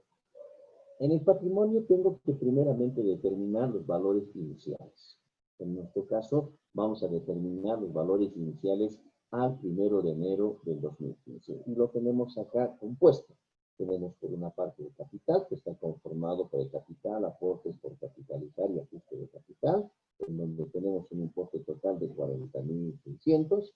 Tenemos lo que son las reservas, la reserva legal y el ajuste de reservas patrimoniales, haciendo un total de 5.006, y los resultados acumulados de 5.093, haciendo un total de patrimonio inicial, es decir, al 1 de enero, de 50.700. Entonces, primero ya he identificado mis valores iniciales. Estamos hablando ahora del patrimonio, ¿sí? Del patrimonio. Que según la norma contable 3, claramente menciona de que todo el rubro patrimonial es considerado como un rubro no monetario. Y algo bien interesante, ¿no? A ver, resultados acumulados, son resultados de gestiones anteriores, ¿verdad? Pero estos resultados acumulados provienen del estado de resultados, ¿correcto? Ya sea utilidad o ya sea una pérdida. Entonces, ese resultado que yo encuentro en el estado de resultados, eso va directamente al grupo de resultados acumulados, ya sea como utilidad o como pérdida. Si la norma contable 3 me está diciendo que todo el patrimonio es un rubro no monetario, pero hay una cuenta que viene del estado de resultados, eso significa decir que también las cuentas de ingreso, costo y gasto también son cuentas no monetarias. Por lo tanto, al ser cuentas no monetarias, también requieren de ajuste por inflación. ¿Sí? Ese dato que quería un poquito aclarar. Bien. En esta parte decíamos que hemos determinado ya los valores iniciales a enero de 2015. Y como es un rubro no monetario, tengo que hacer el procedimiento que hicimos a los bienes de uso y al activo intangible llamado gastos de organización. Es decir, que voy a tener que expresar, voy a encontrar su coeficiente de expresión, y ese coeficiente de expresión lo voy a multiplicar por el total de cada grupo. Como pueden ver, cada grupo lo he separado, identificándolo con un número. Capital, todo el capital es el número 1, todas las reservas es el número 2, y el resultado acumulado es el número 3. Los he separado, ¿no? Por números. Entonces, para mí, obviamente vendría a ser el total de lo que es el capital, 40.600. ¿Qué es lo que tengo que hacer? Primero vamos a resolver el número 1. Pues decimos, los 30.000 que yo tenía, lo voy a multiplicar por la UFB de cierre dividido entre el de origen. Todo esto, todo este cálculo, lo voy a restar por este saldo inicial para determinar de alguna manera ya la expresión o la actualización, que es de 526. Lo mismo voy a hacer para los 10.000, el mismo procedimiento y las mismas UFBs. Porque no se olviden que estoy actualizando del 1 de enero de 2015 al 31 de diciembre de 2015. Para eso he determinado primeramente estos saldos iniciales que me sirven de expresión. Entonces, hemos expresado con las mismas UFBs los 30.000, los 10.000, los 6.000. El otro procedimiento que también sería mucho más directo es agarrar los 40.600 y utilizar estas UFBs, el mismo procedimiento, y así quizás encontraba de manera directa los 609, que es válido también, ¿no? Pero acá estoy queriendo detallar de alguna manera de dónde sale la expresión, ¿sí? Y cuáles son los cálculos que estoy realizando, así de manera individual. En total, entonces, por el grupo capital, la expresión de valor me sale 609. Para lo que es la reserva legal, de la misma manera, ¿sí? Pero en este caso ahora estoy utilizando el total. Fíjense, para el número 1 lo he hecho de manera individual. Para el 2 ya he utilizado el total, para que vean los dos procedimientos, ¿sí? El número 2 puedo hacerlo lo mismo para el número 1, agarrando los 40.600 y segurísimos que vamos a encontrar. Entonces acá multiplicamos, hacemos el procedimiento, ¿no?, del coeficiente corrector multiplicado por su valor al inicio. Vamos a restar por ese mismo valor al inicio para obtener ya la expresión o el valor que yo tengo que contabilizar por su expresión, que es de 81. Con relación a los resultados acumulados, aquí no está la parte del resultado de la gestión, como pueden ver, solamente es el resultado de las gestiones anteriores. Lo vamos a expresar de la misma manera, bajo las mismas condiciones, ¿sí? Y el resultado me da 81. Entonces, ya tenemos la actualización de todo el capital, tenemos la actualización de las reservas y tenemos la actualización de los resultados acumulados, ¿no? Ahora, nuevamente, para poder contabilizar, porque a veces, ¿qué es lo que ocurre? Nos mecanizamos, vemos que el asiento que hemos realizado ayer es el mismo y podemos hacer de la misma manera. Entonces, no comparto de esa forma. Por eso es que siempre trato de enseñar y decir de que manejen el movimiento de cuenta, ¿no? Y el signo o el incremento o la disminución es muy importante en esta parte. Por ejemplo, las UFBs han incrementado y todos me van a decir que sí. Las UFBs han incrementado porque nosotros teníamos 1.53 al 1 de enero y 1.56 al 31 de diciembre de la misma gestión. Entonces se ha incrementado. Por lo tanto, si se han incrementado las UFBs, mi patrimonio también tiene que incrementarse. ¿Eso qué significa? Que al incrementarse el patrimonio, esto se tiene que registrar en la columna de la deuda. ¿Sí? ¿Contra qué cuenta? Ahí tomamos en cuenta o consideramos lo que me dice la norma contable número 3, que hemos mencionado al inicio, que vamos a utilizar el párrafo 9, que es el que más se aplica, ¿sí?, a la compra de la cuenta, ajuste por inflación y tenencia de bienes. ¿Por qué yo digo esto? ¿Qué tal si en algún momento las UFBs llegarían a disminuir? Estoy segurísimo de que si llegaría a disminuir las UFBs, ustedes me harían el mismo asiento que hace un año atrás cuando ha aumentado las UFBs. Estoy segurísimo. ¿Por qué? Porque es similar, es igualito, el procedimiento es el mismo, y obviamente hacen el asiento contable, pero de manera incorrecta. Pero si analizamos, las UFBs han disminuido. Por lo tanto, el patrimonio también tiene que disminuir. Y si el patrimonio disminuye, pues de alguna forma tiene que ir al debe. Fíjense el análisis que estamos realizando con esta ley de movimiento de cuentas, base de la contabilidad. Y no nos mecanizamos, ¿verdad? Ese es el error que a veces tenemos en mecanizarnos. Piensan que todos los serán similares, serán iguales, pero hay que analizarlos, ¿sí? Hay que analizarlos. Así nos acostumbramos de alguna forma que cuando nos confrontemos a una operación distinta al que estábamos realizando, no se nos va a complicar porque el análisis que estamos realizando para cada uno de estos, pues se ha ido mejorando, mejorando y creo que el tratamiento contable también va a mejorar. Cosa de que cuando lleguen a los estados financieros no va a haber nada que revisar, lo único que tenemos que hacer simplemente es emitir, ¿verdad? Bueno, en nuestro caso decimos de que las URB se han incrementado, por lo tanto, el patrimonio tiene que incrementar. Y todo patrimonio que incrementa van a la red. Ahí está. ¿Sí? Lo que les decía. Y aquí tienen todos los cálculos que hemos realizado. Con algún dato fundamental. No se olviden que esta parte es el grupo número 1 que corresponde al grupo capital. Y la norma contable 3 menciona de que cuando tú actualices todo el grupo capital, no tienes que contabilizarlos a su misma cuenta, sino que tienes que utilizar otra cuenta, y esa cuenta se llama ajuste de capital. Y es lo que estamos haciendo, ¿no? Esta cuenta que también es patrimonial, lo estamos llevando a la vez porque es un patrimonio que va a aumentar. Lo mismo en ajuste de reservas patrimoniales, que serían de las reservas, el punto número 2, que es de 88 bolivianos y como está aumentando también tiene que ir a la vez. Y resultados acumulados, que es de 89, ¿sí? Que también está aumentando, patrimonio que aumenta, va a la vez. ¿Contra qué cuenta? Contra la cuenta que le están mencionando la norma contable 3, ajuste por inflación y por incidencia. Supongo que esta parte, por favor, me considere, ¿no? 786, que no es nada más la sumatoria. Entonces, mayorizando todo esto, seguramente que mi patrimonio se va a modificar. Lo que yo tenía a un inicio se va a modificar y es más, se va a incrementar porque vamos a tener que incluir el resultado del ejercicio, ¿verdad? Es decir, ¿cómo interpretaríamos entonces ahora nosotros? El patrimonio al inicio era de 50.700, al inicio.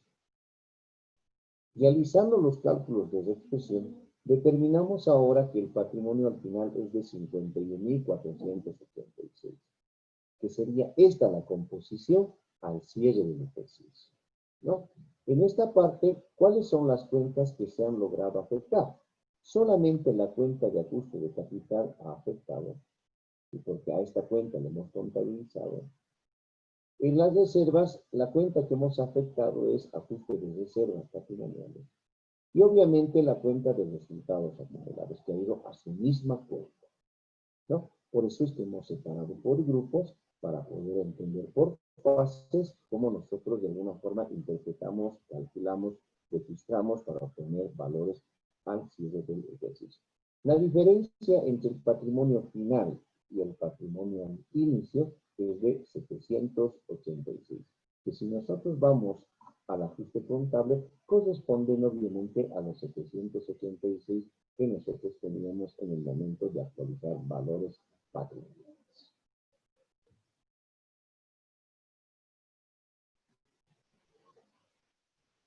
Por último, como añadidura, vamos a ver lo que es la provisión, deudas incobrables. ¿Ya? Es otro tipo de ajustes, ¿no? De ajustes, porque vamos a incorporar ciertos asientos contables, ¿sí? Al cierre del ejercicio. Obviamente, en esta parte tenemos que considerar ya directamente lo que me dice el decreto supremo, ¿no? El decreto supremo que menciona de que las empresas tienen que crear incobrabilidades, ¿sí? Por ciertas declaraciones que puede hacer la empresa. Y una vez efectuadas estas declaraciones de incobrabilidad, pueden de alguna manera efectuar una provisión por las deudas incobrables. ¿Sí? Entonces, eso significa decir de que, ¿qué es declarar incobrable? Declarar incobrable significa que el cliente no ha cancelado lo que en algún momento le hemos vendido en crédito. ¿Sí? No ha logrado quizás reunir o estaba en mala situación económica, en quiebra, no sé. Pero de alguna forma no ha logrado cumplir con sus obligaciones ese cliente. Por lo tanto, transcurrido la gestión, o pasada la gestión, los 12 meses, yo puedo declararlo incobrable. Pese a haber hecho bastantes esfuerzos, ¿sí? La contabilidad tiene que de alguna forma prever. Entonces voy a prever, ¿sí? De que este señor, obviamente, como no me está cancelando, declararlo incobrable.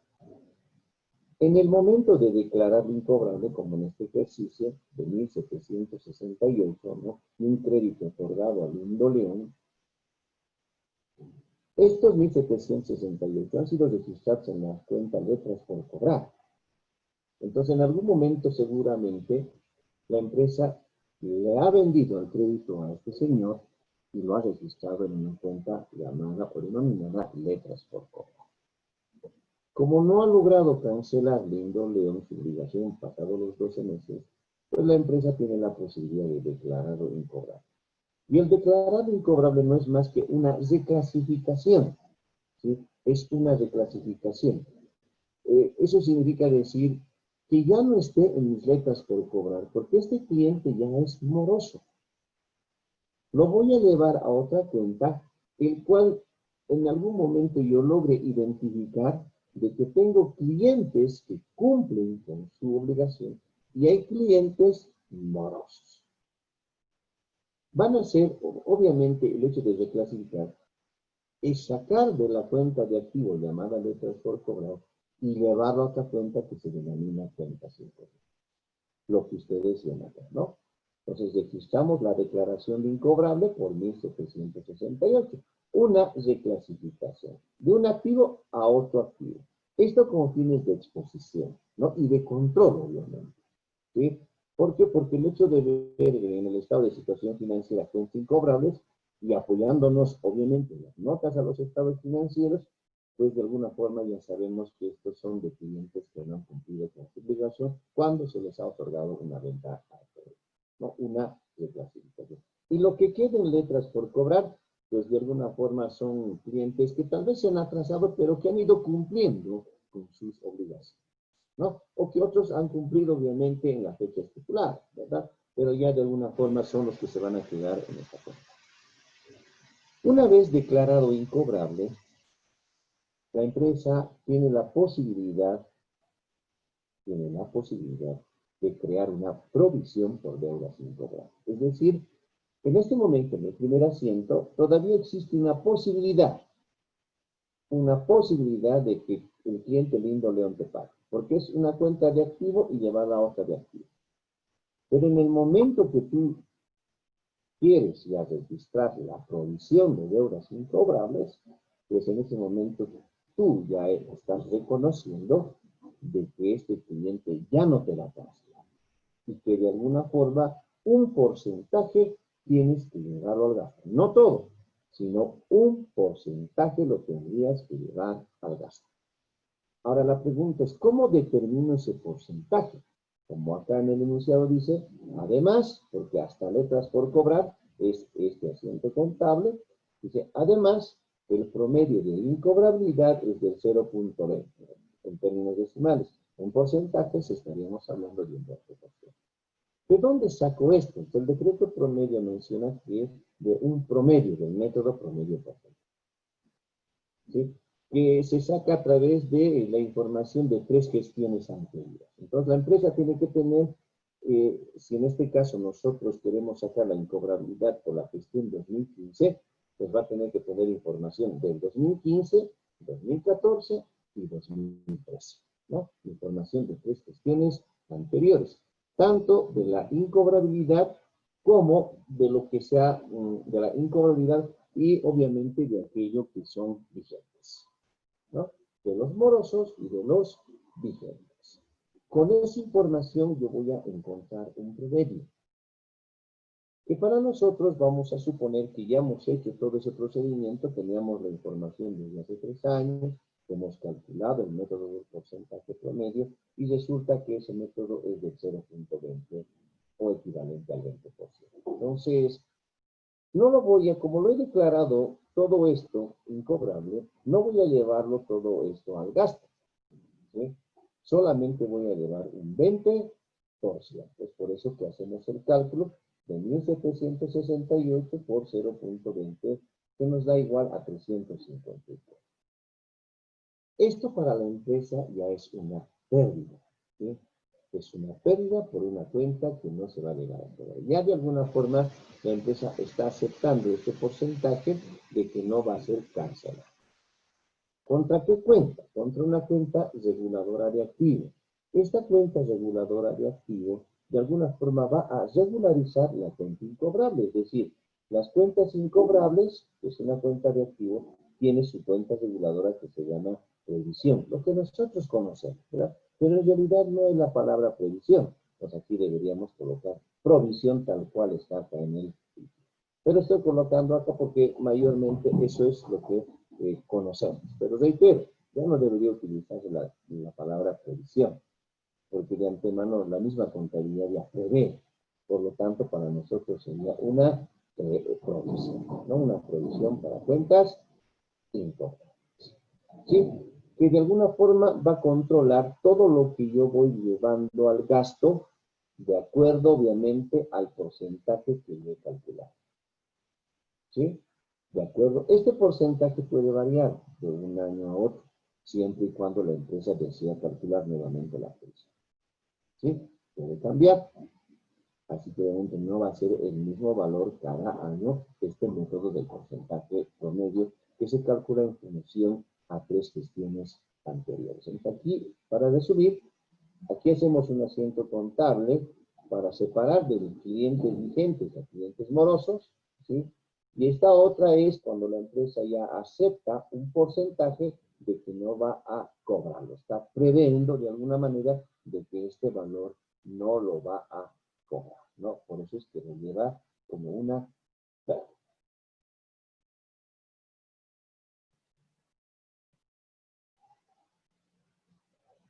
Bien,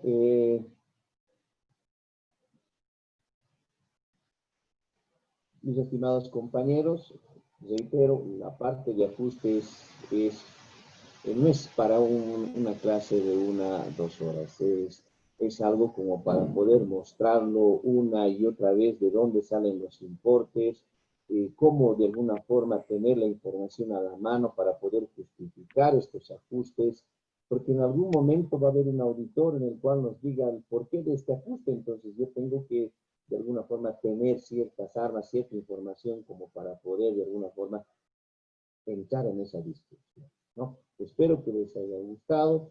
He puesto todo mi empeño en esta parte con el tiempo que se tiene, con los problemas que realmente estamos pasando, con las situaciones en este momento en nuestro país y obviamente pues la educación y la vida tienen que continuar. Espero les haya gustado. Muchas gracias por su atención y obviamente espero pues una nueva invitación para seguir de alguna forma mostrando y implantando lo poco que yo conozco que considero que es así. Claro que sí, licenciado, muchas gracias. ¿Qué le parece si ahora vamos con un par de preguntas que nos hicieron llegar al chat? Claro que sí, un gusto. Está bien, la primera dice, la parte impositiva o tributaria, ¿de qué manera tendría relación con las regularizaciones contables? Perdón, Le repito, la parte impositiva o tal vez la parte tributaria, ¿de qué manera tendrían relación con las regularizaciones contables? a ver, como habíamos mencionado, y esto hay que considerarlo desde un punto de vista que cuando nosotros hacemos regularizaciones es por algo que ya estaba contabilizado. Entonces, cuando ya está contabilizado, seguramente en ese primer momento ya han considerado la parte impositiva. Ahora, en muchos de los casos, en el primer momento no se considera la parte impositiva, que cuando yo quiero regularizar, recién me proporcionan, ya sea la factura de compra o de venta, ¿sí? Recién me pueden proporcionar. Entonces, en el momento de la regularización, yo tengo que de alguna forma reconocer recién la parte impositiva. Entonces, mucho depende en qué momento tienes ese documento que te va a servir para calcular la parte impositiva. Puede ser en el primer momento o como puede ser en el segundo momento. Esa es la parte donde hay que tener mucho, pero mucho cuidado. Muchas gracias, licenciado. Hay otra pregunta donde dice, ¿cómo podríamos afectar con ajustes a los estados financieros una vez que estos ya fueron presentados? Hay que considerar de que cuando ya presentamos estados financieros, hay que ver cuándo van a ser autorizados estos estados financieros, ¿no? Por lo que conocemos, como se dice, aprobados los estados financieros. Porque una vez aprobados los estados financieros, ya no se puede reconocer más ajustes. Ya no se puede reconocer más ajustes. Mientras estos estados financieros no sean aprobados, pues obviamente, si es que sí se los requiere, se puede todavía efectuar ciertos ajustes. Ojo, no nos olvidemos de que el efecto va a ser en los estados financieros. Y los estados financieros pues tienen que ser información que le sea útil al usuario para su toma de decisiones. Entonces, muchas veces la información no nos llega a tiempo y por ende, pues tenemos que esperar y alargar un poco más la emisión de estos estados. Entonces, eso de alguna forma complica en la emisión de estos estados, ¿no? Muchas gracias, licenciado. Tenemos otra pregunta donde dice, ¿cada cuánto nos podría recomendar realizar la reexpresión a los bienes de uso o activo fijo? Mucho depende de la política que llegue a adoptar la empresa, ¿no? En Bolivia mayormente estamos acostumbrados a presentar estados financieros anuales, ¿no? Cada año. Entonces, como vamos a presentar estados financieros cada año, antes de elaborar estos, ¿qué tengo que hacer? Tengo que expresar y tengo que depreciar. Sí, sí, pero cada año. Lo que se recomienda es que se preparen estados financieros mensuales. ¿Qué significa eso?